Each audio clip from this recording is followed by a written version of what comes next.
Fiscal de la Universidad Javeriana y está conectado con nosotros a esta línea. Director Pardo, bienvenido, gracias por acompañarnos hoy en Mañanas Blue. Hola, muy buenos días, un saludo a toda la audiencia.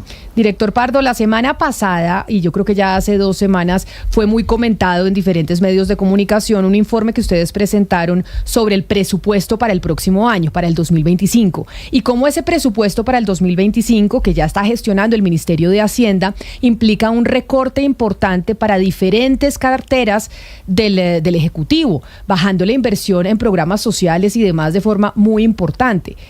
¿Por qué ustedes encontraron eso? Es decir, ¿cuáles son las razones para que haya esa disminución de la inversión en el presupuesto que se plantea por parte del gobierno para el próximo año? Bueno, la contabilidad es relativamente sencilla. Ajustando por inflación, el presupuesto del 2024 es de 530 billones de pesos, lo mismo que se planea para el 2025. Lo que pasa es que la composición de ese presupuesto cambia radicalmente. Primero, en gastos de funcionamiento seguirán siendo 330 billones de pesos, tanto en 2024 como en 2025. Pero ¿qué pasa con los otros 200 billones de pesos? Se tienen que repartir entre servicio de la deuda e inversión.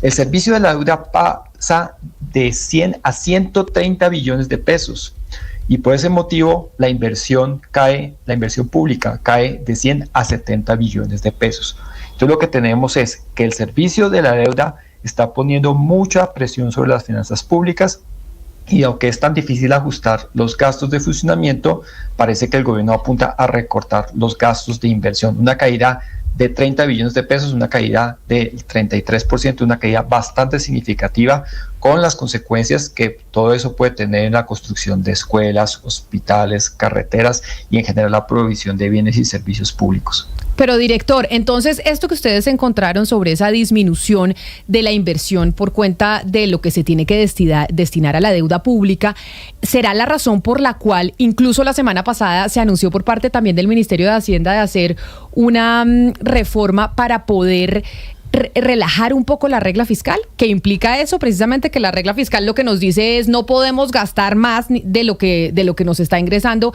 hasta este punto.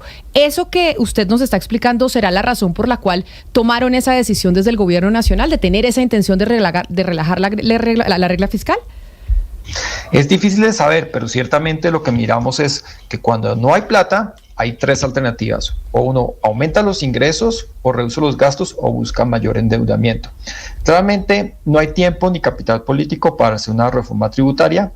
No hay la voluntad política y tal vez no sea viable reducir significativamente los gastos, excepto por los gastos de inversión. Y por lo tanto, si uno no quiere reducir los gastos de inversión, tiene que recurrir al endeudamiento. Pero ese endeudamiento está limitado por la regla fiscal, que es el instrumento que nos permite como país que un gobierno no se sobreendeude y que sea otro gobierno más adelante el que pague los platos rotos. En cierta manera, eso es lo que estamos viendo. El servicio de la deuda es tan alto precisamente porque a raíz de la pandemia tuvimos que aumentar el gasto público y sin embargo se acabó la pandemia y el gasto público no volvió a los niveles que tenía antes del 2019. En el Observatorio Fiscal hemos encontrado que anualmente el gasto público ha venido creciendo anual. Y sin embargo la economía está creciendo muy por debajo de eso y el sector público ha venido expandiéndose. Antes era el 18% de la economía, hoy ya es casi el 24% y sin embargo los ingresos no han crecido al mismo ritmo. Por lo tanto, lo que tenemos que hacernos es ponernos muy serios. Si no queremos seguir sobreendeudándonos, tenemos o bien que hacer otra reforma tributaria o bien buscar la forma de recortar los gastos. ¿Cuáles serían, director, los ministerios que van a sufrir los mayores recortes si el proyecto de presupuesto viene calcado muy parecido al anteproyecto que ya se envió al Congreso? Pues en primer lugar está inclusión social, que es un sector que tiene un recorte de 8 billones de pesos en su rubro de inversión, seguido de agricultura con una caída de 6 billones y seguido de educación con una caída de 5 billones. Los únicos Pero como porcentaje de lo que se gasta este año, ¿eso cuánto es? Para tener una idea. Usted me dice, de agricultura cae 6 billones la inversión. ¿Eso es una caída de qué porcentaje, si tiene estimado? Si lo tiene ahí. No sé si lo corcho. Sí. Inclusión Social tenía, para el 2024 tenía un presupuesto de inversión de casi 14 billones de pesos, cae a 6 billones de pesos, una caída del 61%. Agricultura tenía 8.5 billones, cae a 2.3 billones, una caída del 73%. 73% caída de inversión del Ministerio de Agricultura. Así es, y así vemos que las caídas son dramáticas en muchos sectores, incluyendo educación, vivienda. Los únicos sectores que no tienen una caída en su inversión son trabajo, organismos de control e igualdad. Director, hay una discusión que es política que se va a venir a raíz de esto que usted comenta, que ustedes han detallado, y es ¿por qué nos estamos endeudando tanto? Usted comentaba que una razón es el gasto extra que tuvieron que hacer muchos países del mundo, pero quería preguntarle los números finos sobre también el costo de financiamiento de este gobierno. Uno ve que, digamos, los bonos que emite el Estado, que todos los estados emiten para poder financiarse, con Duque las tasas estaban entre 5 y 7%, y desde que Gustavo Petro asumió la presidencia, esas tasas se dispararon mucho. ¿Eso qué tanto está impactando en ese aumento monstruoso del servicio de la deuda que ustedes están reportando? Claro, uno puede descomponer ese efecto de las tasas de interés en dos. Lo que obedece al apretón que viene por parte de la Banca Central Internacional, la Reserva Federal, por ejemplo, ha venido aumentando la tasa de interés para frenar la inflación en Estados Unidos, y eso le pega la tasa de interés que tiene que pagar la deuda.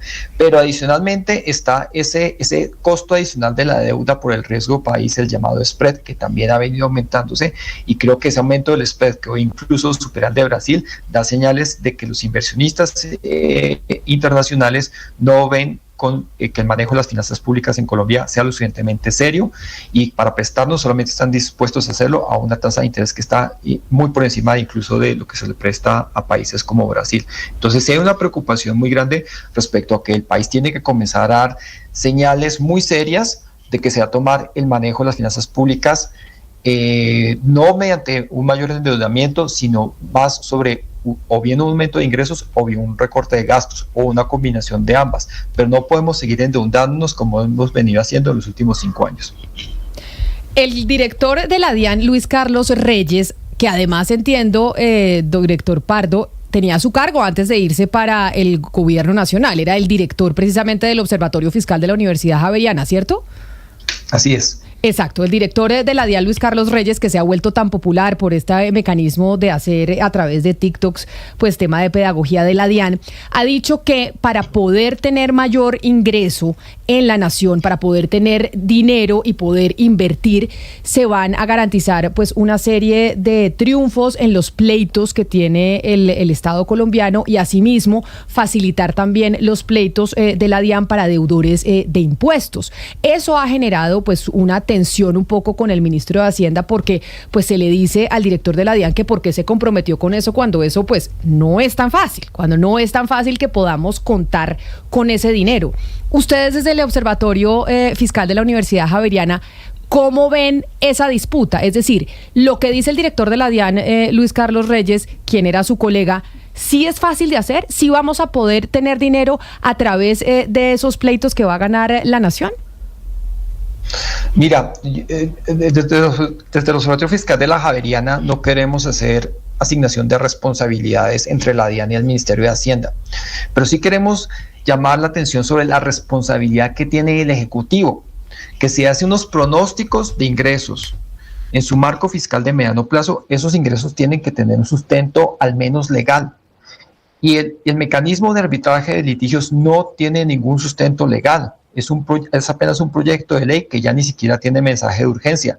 Y si no hay fundamentos legales para hacer arbitraje de litigios, por lo tanto no se pueden contabilizar esos, primero dijeron que 20, luego que 15, luego que 10, ahora ya van por 3 billones de pesos dentro de las finanzas, dentro de los pronósticos del marco fiscal de mediano plazo. Es realmente muy preocupante que se hayan introducido esos recursos dentro del marco fiscal mediano plazo, sabiéndose que no se tienen los instrumentos legales para poder recaudar el dinero de esa forma.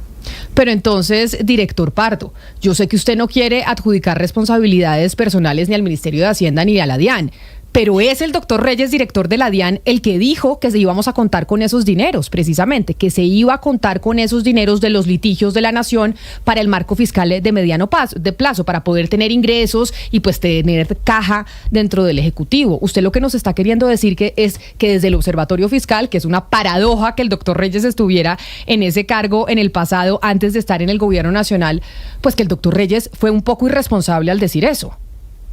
Mira, en el Observatorio Fiscal desafortunadamente preferimos hacer referencia no a declaraciones, sino que lo que está en los documentos técnicos que salen por parte del Ejecutivo. En este caso está haciendo referencia a lo que salió en el marco fiscal el marco fiscal de mediano plazo del año pasado, que decía que se estaban pronosticando unos recursos por 15 billones de pesos. Después, en la actualización del plan financiero ya no eran 15, sino 10. Y es en base a esos documentos que nos estamos pronunciando. Director, entonces un resumen de todo esto, más allá de los números y del tema técnico que a veces la gente pues de pronto lo puede olvidar porque son cosas muy complejas, pero el gran resumen de eso es que las cuentas públicas del país están muy complicadas para el futuro. Eso es muy importante, están muy complicadas para el 2024, tenemos inquietudes de que se cumpla la regla fiscal, están muy complicadas para el 2025, como ya acabamos de señalar, y puede que sigan estando muy complicadas para el 2026 en adelante. Tenemos una situación de presión de deuda muy grande y esa presión de deuda va a seguir por los próximos años. El país tiene que sincerarse y tiene que tomar uno de dos caminos y la discusión tiene que comenzar ya. O hacemos una reforma tributaria o buscamos una reestructuración de los gastos. Pero no nos asuste entonces con esto de que entonces tenemos que hacer otra reforma tributaria, porque cada vez que nos hablan de reforma tributaria nos asustamos todos. Y dos de 20 billones, ¿no? Porque exacto, porque ya tuvimos una empezando el gobierno. O sea, ¿cuántas reformas tributarias vamos a tener que tener y cada cuánto? Cada 2 años nos clavan la nueva reforma tributaria, director Pardo. Es el triste patrón de los últimos años. Colombia lleva varios años, 2 décadas al menos, haciendo unas reformas tributarias en promedio cada 2 años. Yo debo ser sincero, yo preferiría que buscáramos la forma de racionalizar el gasto, pero esa es una decisión bien complicada porque necesitamos una mejor información presupuestal que en este momento no tenemos. Pero ciertamente veo difícil hacerlo solo por el ajuste solamente por el lado del gasto. Creo que más temprano que tarde vamos a tener que enfrentar otra reforma tributaria. Ojalá no fuera cierto, ojalá pudiéramos buscar una forma de reasignación más eficiente del gasto. Y tenemos que seguir trabajando en esa dirección, pero en definitiva tenemos esos dos caminos o una combinación de ambos, pero no podemos seguir ignorando la situación, las presiones fiscales muy graves que tenemos en este momento y me temo que el país no se ha concientizado lo suficiente al respecto. Director Pardo, una última pregunta. Yo sé que ustedes los economistas pues se enfocan mucho en los números, en el tema de la deuda, el recorte del gasto que se va a tener que hacer de acuerdo al presupuesto del próximo año, pero ese recorte tiene unas implicaciones sociales importantes y ese dejar una inversión social implica obviamente que se genera un descontento por parte de ciertos sectores que son los beneficiados de esa inversión. En el panorama que ustedes observaron para el 2025, con la reducción del gasto que ya está teniendo, o pues que ya está proponiendo el propio ministro de Hacienda en uno de sus borradores, pues ¿qué es lo que puede pasar a nivel social? Porque es que venimos hace 3 años de un estallido social importante, un gobierno que además pues se eligió, entre otras, por ese estallido social, prometiendo un cambio, y entonces lo que ustedes pintan para el 2025 es que podemos tener otra vez una sociedad completamente inconforme, los estudiantes, porque el Ministerio de Educación es uno de los que tiene reducción precisamente en su presupuesto y en su inversión. Es que de nuevo tenemos 3 caminos y los 3 caminos son muy dolorosos. Una reforma tributaria que implica más impuestos. Desafortunadamente eso nos golpea a todos. Si es una reforma tributaria, que sea una reforma tributaria progresiva, que realmente sean los que tengan mayor capacidad de pago los que hagan esos aportes adicionales de impuestos. Por el lado del recorte del gasto pasa exactamente lo mismo. Ojalá tuviéramos más instrumentos para reducir gastos de funcionamiento y no tanto los gastos de inversión. De nuevo, si vamos a reducir los gastos, tratemos de reducirlos, minimizar el impacto sobre los más necesitados.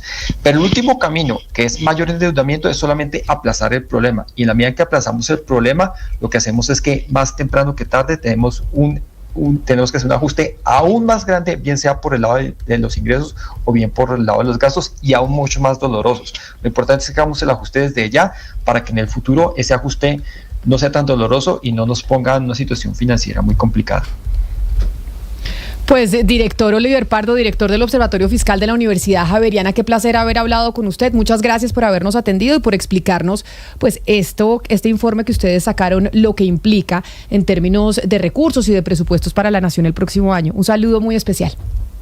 A ustedes, muchas gracias. 11 de